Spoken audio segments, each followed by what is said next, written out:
တစ်ခေါက်ဗီဒီယိုကတော့လန်ကာဝီအပိုင်းနှစ်ဖြစ်ပါတယ်လန်ကာဝီအပိုင်းတစ်မှာတော့ကျွန်တော်တို့လန်ကာဝီကိုဘယ်လိုသွားခဲ့တယ်ဘာတွေလုပ်ခဲ့တယ်ဘယ်လိုတွေကျွန်တော်တို့ activity တွေရှိတယ်ဆိုတာကိုကျွန်တော်တို့ပြပြထားတာဖြစ်ပါတယ်ဗီဒီယိုလေးကိုတောက်ရောက်ကြည့်ရှုနိုင်ပါတယ်ခင်ဗျာ One sir, you can come here. This one, they have fully glass bottom. Like this, you can see down there. So all inside this 130 Yes, 130. 130, you can come inside the glass one and you complete here first because this one middle station. Oh okay And you continue cable. You Okay. can continue cable, go to the top. Later at top station, if you want go there at the bridge here. Okay. You can add on later 6 ringgit there. okay 6 ringgit there to walk. Okay. 130 plus 6 ringgit up there. You can go both. okay can go all All. inside EJI Eagle nest. cable everything okay what is the package name Include also cable car,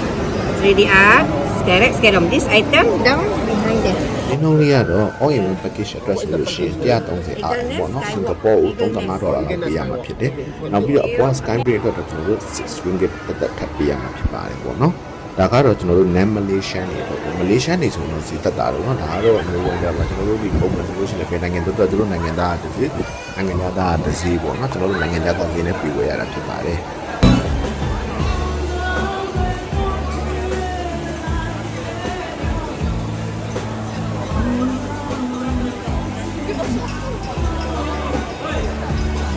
လက်မှတ်ဝယ်ပြီးဆိုတော့ကျွန်တော်တို့ဒီအပေါ်ကိုတောက်ဖို့တော့ကေဘယ်ကားနဲ့သွားတယ်ပေါ့နော်သူကဈေးနှုန်းထဲမှာအားလုံးပါပြီးသားဒီကေဘယ်ကားပါတယ်ပြီးတော့လို့ရှိရင်ကျွန်တော်တို့အပေါ်မှာ Eagle Nest ပါတယ်ပြီးတော့လို့ရှိရင်သူကဒီအပေါ်မှာရှိတဲ့သူတို့ Sky Bridge အကုန်ပါတယ်ပေါ့နော်အဲ့တော့ကျွန်တော်တို့ဒီကိုယ့်ရဲ့လက်ပတ်လေးကို scan ဖတ်လိုက်တာနဲ့ကျွန်တော်တို့စာပြီးတော့ဝင်လို့ရမှာဖြစ်ပါတယ်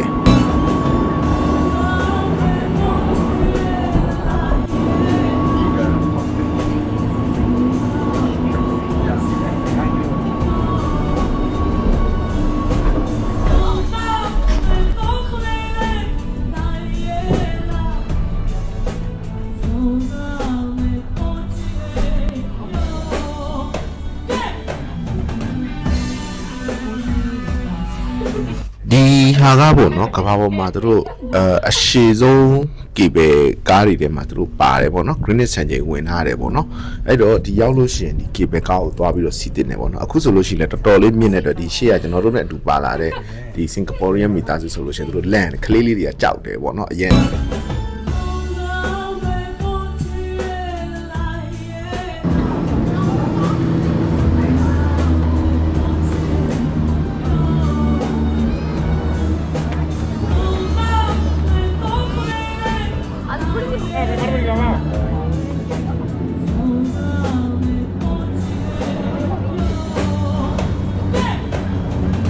ဒီဟာကတော့အစ်စ်ပေါ့နော် Eagle Net ဆိုတဲ့မှန်တရားရှိတဲ့နေရာသူတို့ဒီနေရာမှာကျွန်တော်တို့တစ်ကက်ဝယ်ထားတာဖြစ်စီမဝယ်ထားတာဖြစ်စီခဏဆင်းလို့ရတယ်ဓာတ်ပုံရိုက်လို့ရတယ်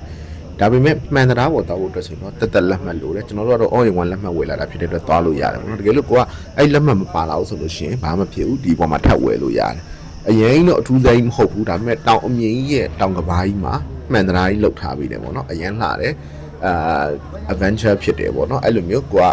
ဒီလိုတက်ဖို့မလှလေးတွေရိုက်ချင်တာဖြစ်ပါစေဒါမှမဟုတ်လို့ရှိရင်အဲ့လိုမှန်တရားရဲ့အတွေ့အကြုံ experience ဆန်းနေတာဖြစ်ပါစေဆိုရင်တော့သွားဆန်းလို့ရတယ်ပေါ့နော်မှန်တရားကလေအရန်တိုက်တာဖြစ်ပြီးတော့ color healing ဖြစ်တဲ့အတွက်ကိုယ့်ရဲ့ပစ္စည်းတွေကိုထားခဲ့ရတယ်ပေါ့နော်အဲ့အတွက်တို့က locker လေးတွေထားထားပြီးတယ်ကျွန်တော်တို့ပစ္စည်းတွေကို locker ထဲမှာထည့်ခဲ့ရမယ်ပြီးတော့လို့ရှိရင်တို့ကကျွန်တော်တို့ဖုန်းထည့်ဖို့အတွက်အိတ်တစ်လုံးပေးတယ်ပေါ့နော်ကိုယ့်ရဲ့ဒီအဓိကလေတိုက်ပြီးလွှင့်ကြတော့မှာဆိုလို့ပါနောက်ပြီးတော့တို့မှန်ပေါ်ပစ်ကြမှာဆိုလို့ပေါ့နော်ကျွန်တော်တို့ကတော့လက်ကင်ကင်မရာတစ်လုံးရယ်ဒီဖုန်းတစ်လုံးရယ်ဒါတော့ကိုကျွန်တော်တို့အိတ်ရတယ်အဲ့တော့ကျွန်တော်တို့ဝင်သွားမှာဖြစ်ပါတယ်ဒီမှန်တရားကြီးကတော်တော်မြင့်နေပေါ့နော်နောက်ပြီးတော့လုံးဝ transparent ဖြစ်တဲ့အတွက်တချို့ဆိုလို့ရှိရင်ဒီနေရာမှာနေစပြီးတော့တို့ရှေ့မသွားရဲဘူးပေါ့နော်တို့ဘောင်လေးတွေကနေကတ်သွားတယ်ကျွန်တော်တို့ admin နှစ်ယောက်လုံးကတော့အမြင့်ကိုအရင် sensitive မဖြစ်ဘူးဆိုတော့ကျွန်တော်တို့တော်တော်အဆင်ပြေတယ်ပေါ့နော်ဒါပေမဲ့လည်းဒီရှေ့ကမမြင်ကတော့ရှေ့ရောက်လို့ရှိရင်ဒူးတွေတုံလာတယ်ပေါ့နော်ဘာလို့ဆိုရှေ့ရောက်တာနဲ့တော့တန်းနေသိမ့်မမြင်ရတော့အခုဒီနားကတော့သူအောက်မှာတန်းနေမြင်နေရသေးတယ်ပေါ့နော်ဒါတော့သူကအဲ့မှာတန်းလေးတွေရှိရနာနေသူနင်းပြီးတော့သူသွားနေတာဖြစ်ပါတယ်တကယ်လုံးဝ adventure view ကိုမြင်ရမယ်လုံးဝ view ကြီးကအခုဒီ video တွေက view နဲ့အပြင် view နဲ့တခြားကြည့်ပဲเนาะအပြင် view ကလုံးဝ infinity ပဲရှေ့ကပင်လယ်ကြီးရဲ့အမြင့်ကြီးကိုမြင်ရမယ်အောက်မှာကြောက်ကြီးအနက်ကြီးကိုမြင်ရမယ်လုံးဝ view ကအလန်းကြီး view က တကယ်တော့ဆနာကဟိုလက်မှတ်စီ130ထဲမှာဒီနေရာကဈေးအများဆုံးပေါ့နော်130ထဲမှာပါပြီးသားအမေဒီနေရာတစ်ခုတည်းကဈေးအများဆုံးပဲအားကြောင့်မလို့တကယ်လို့တင်ကဒီနေရာမယူဆိုလို့ရှိရင်60အာရန်လောက်နဲ့အပေါ်တက်လို့ရတယ်ပေါ့နော်ကျွန်တော်တို့ကတော့ experience လေးဆန်းနေတာဖြစ်တဲ့အတွက်အတွေ့အကြုံလေးလည်းရှိနေတာဖြစ်တဲ့အတွက်ကျွန်တော်တို့ကယူလိုက်တာဖြစ်တယ်ဒါအဓိကတော့သူတို့တွေကဒီ eagle ပေါ့နော်သူတို့ကျွန်းကအဲ့မှာ eagle island တို့ဘာလို့လဲရှိတယ်လန်ကာဝီမှာသူတို့ရဲ့ပြရုပ်တစ်ခုဖြစ်တဲ့အဲ့ eagle တိုင်းသိငှက်ကြီးရဲ့ဥရဲ့နေရာပေါ့နော်အဲ့လိုမျိုးလုပ်ထားပြီးတာဖြစ်ပါတယ်ဒီမှာဆိုလို့ရှိရင်ကျို့လို့ဆိုကြောက်လို့အဲ့လိုဘောင်တန်းလေးတွေကနေကတ်ပြီးသွားနေရတယ်ပေါ့နော်ပျော်လို့လည်းကောင်းတယ်စိတ်လှုပ်ရှားဖို့လည်းကောင်းတယ်အဲ့လိုမျိုးပေါ့နော်ကြည်နူးဖို့လည်းကောင်းတယ်ယတအဆုံဆုံရနိုင်တာဖြစ်ပါတယ်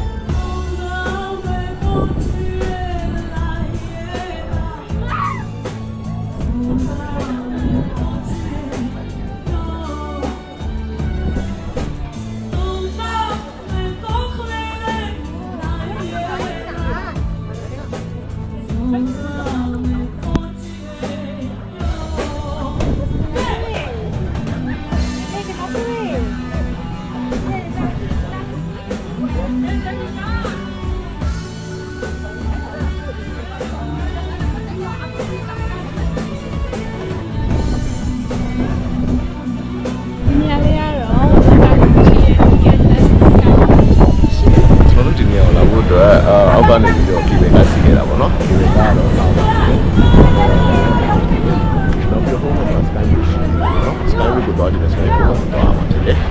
ကျွန်တော်တို့ဒီမှာမန္တရာလေးပေါ်မှာလက်လျှောက်လိုက်အောင်ပါမယ်ဒါမန္တရာဖြစ်ပါတယ်ပေါ့နော်ကြည့်ကြည့်ပါပေါ့တော်တော်မြင်နေတယ်မြင်နေတယ်တရားတော်ဆယ်ရီတန်ဘတ်စီလေရတော့တော်တော်တိုက်တယ်ဒီတိုက်တာတော့တော်တော်လေးမှတော်တော်လေးတိုက်တယ်တော်တော်လေးလည်းပြည့်တယ်တော်တော်ကိုတော့မယ်ဆိုရင်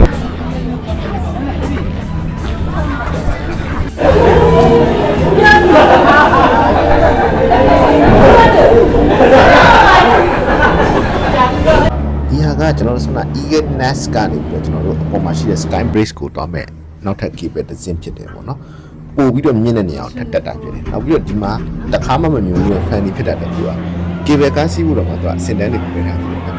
ကျွန်တော်တို့ဝယ်တာကတော့ normal လက်မှတ်ဖြစ်တယ်ဒီလိုက express လက်မှတ်တို့ကတော့ဝယ်တာမှဆိုရှင်တန်းစီစရာမလိုတန်းသွားလို့ရမယ်ဒါလို့ရှိရင် cable ကားကိုမှကထပ်ရွေးလို့ရသေးတယ်360ပတ်ပတ်လက်မှန်ရွယ်လားအောက်ကမှန်ကြီးလားအပေါ်ကမှန်ကြီးလားကိုယ့်ရဲ့လက်မှတ်ပုံကိုတည်ပြီးတော့သူတို့မှာ cable ကားအမျိုးစုံရှိတယ်ပေါ့နော်ကျွန်တော်တို့ကတော့ normal cable ကားပဲဝယ်ထားတာဖြစ်ပါတယ်အဓိကအပေါ်သွားလို့ရမယ်ပုံဝင်ချင်ကြည့်လို့ရမယ်ဆိုကျွန်တော်တို့ကတော့လုံလောက်ပါပြီ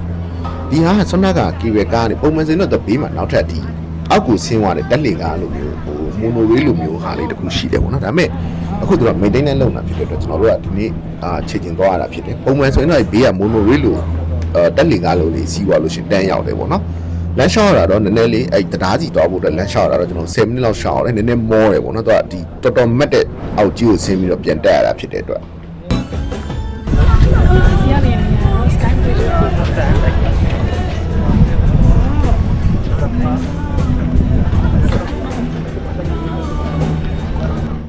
လက်မှတ်စီ130 RL ကများတယ်လို့ထင်ရပေမဲ့ဒီအပေါ်ရောက်တဲ့အခါမှာမြင်ရတဲ့မြင်ကွင်းကလုံးဝကို amazing view ရလုံးဝဗျာပင်လယ်ကြီးထဲမှာတောင်တန်းကြီးရှိတယ်အဲတောင်တန်းကြီးအပေါ်မှာဒီတရားအမြင့်ကြီးကိုဆောက်ထားတာဖြစ်တဲ့အတွက်ကျွန်တော်တို့ဒီပတ်ဝန်းကျင်360 degree ပတ်ပတ်လည်ကိုကျွန်တော်လွတ်လွတ်ချွတ်ချွတ်ကြည့်လို့ရတယ် view ရလုံးဝအခုဗီဒီယိုထဲမှာမြင်နေရတာနဲ့တခြားစီပဲအပြင်က view ကလုံးဝ amazing ညာဟိုကျွန်တော်တို့ပုံမှန်ဆိုရင်ကျွန်တော်တို့ကျွန်းနေသွားလို့ရှိရင်ဖုခတ်တို့ဒီပတရာတို့နဲ့ဆိုတခြားစီပဲအဲ့ကြောင့်ကျွန်တော်အကြံပြုချင်တာကထိုင်းကိုမသွားပဲနဲ့ကျွန်တော်တို့အခုစင်ကာပူမှာအလုပ်လုပ်နေဆိုလို့ရှိရင်စင်ကာပူနဲ့လည်းနေတယ်လန်ကာဝီကိုကျွန်တော်တို့ကားလေးနဲ့လည်းသွားလို့ရတယ်ပေါ့နော်ဒီနေရာလုံးဝ amazing လန်ကာဝီကိုရောက်ခဲ့လို့ရှိရင်လည်းလက်မှတ်ကြီးနှုန်းကိုမကြည့်ပဲနဲ့ဒီ Sky Bridge တို့ဒီအပေါ်မှာရှိတဲ့ Eagle Nest တို့ကိုကျွန်တော်တို့သွားပြီးတော့လေပတ်စေခြင်းတယ်ပေါ့နော်အရင်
ကယ်လို့ကိုကဆွမ်းနာ Eagle Nest မှာကျွန်တော်တို့မှန်တရားပေါ်မှာသွားခဲ့လို့ရှိရင်ဒီနေရာမှာတော့သူမှန်ပေါက်လေးတွေလုပ်ပေးထားတယ်ပေါ့နော်ဒါပေမဲ့ဒီမှန်ပေါက်လေးတွေကဆွမ်းနာကိုဘက်ကလောက်မျိုးလုံးဝ transparent glass ဖြစ်မနေဘူးပေါ့နော်နည်းနည်းတော့မြင်ရတယ်ဒါပေမဲ့အရင်မကြည့်ဘူးပေါ့ဒီမှာလည်းဒီလိုမှန်တရား experience try လုပ်ရတယ်ဒါပေမဲ့ဒီက experience နဲ့ဆွမ်းနာကEagle Nest က experience တွေကတော့လုံးဝတခြားစီပဲပေါ့နော် Eagle Nest က experience လုံးဝ open view အရင်လာတယ်ပေါ့နော်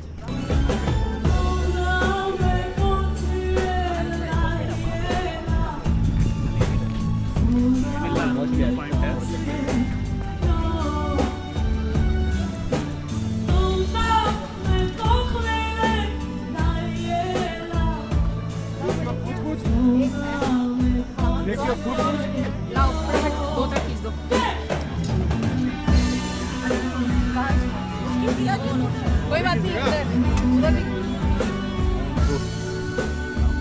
Good boy.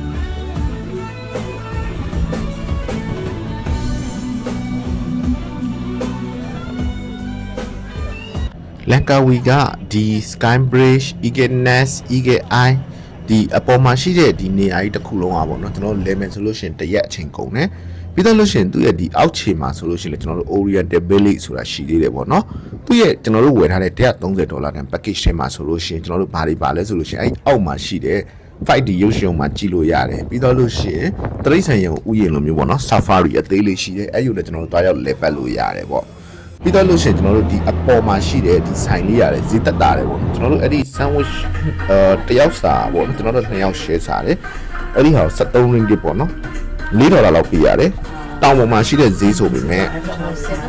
စားပြော်တယ်ပေါ့နော်ကျွန်တော်တို့အပေါ်မှာအပန်းဖြေမဲ့ချေးမဲ့ဆိုရင်နော်တော်တော်ကြီးမှတော်တော်ကြီးကိုတရက်ကိုဘယ်လိုကုံဆုံးလို့ကုံဆုံးအောင်မသိတဲ့နေရာလေးဖြစ်တယ်ပေါ့နော်အခုဒီပြန်ဆင်းပြီဆိုလို့ရှိရင်သူ့ရဲ့ view ကြီးကလုံးဝ open view ကြီးဗီဒီယိုလေးကိုဆုံးဖြတ်ကြည့်ပေးတဲ့အတွက်ကျေးဇူးအများကြီးတင်ပါတယ်နောက်ဗီဒီယိုလေးဒီမှာပြန်တွေ့ပါအောင်မယ်